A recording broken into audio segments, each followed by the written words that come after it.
आसतु समस्त मिसी हसवा आम गाँ को सुंदर भाव हसैबा सांग मैंने एवं चली आम आनंदपुर महोत्सव 6 तारिख रु आरंभ है। आज है तृतीय दिन आ सबुदिन तो मुझे जाऊँ राति 9टा पर पार्लर बंद करके जाऊँगी। आज भी जीवी तो रोसईबास सारीदे शाशु शशुर रेडी करदे पलि आसुची। मम्मी कहते कौन के धाइचु मुझे वर्षे थे होते पैसा खर्च करके आमपाई हो प्रोग्राम तो प्रोग्राम को जदि आम एंजॉय न करवा ताहले लाभ कौन जिते तुम्हें मन खुशी रही तुम शरीर सुस्थ रहा सब घर भितर कोण भितर रही निजक दुर्बल मन कर कौन हम शरीर आहरी असुस्थ हम फिट रही सब मन खुशी रुहतु जी समय पाँच एंजॉय करूँ जपरी मो परिका टिके समय पाइले भी मुझे एंजॉय करे ढेर सारा एंजॉय करे कौटी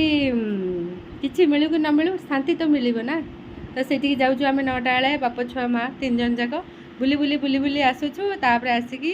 घरे शोई पड़ुचु है 6 दिन तो बुलबू ना तापर आउ थोड़ी सी महोत्सव को जीवु कि केते वर्ष पर है सांग मैंने मुझे तो भेरी हैप्पी आम आनंदपुर महोत्सव तो समस्त आसतु ढेर सारा एंजॉय करूँ मजा मस्ती करूँ लव यू ऑल।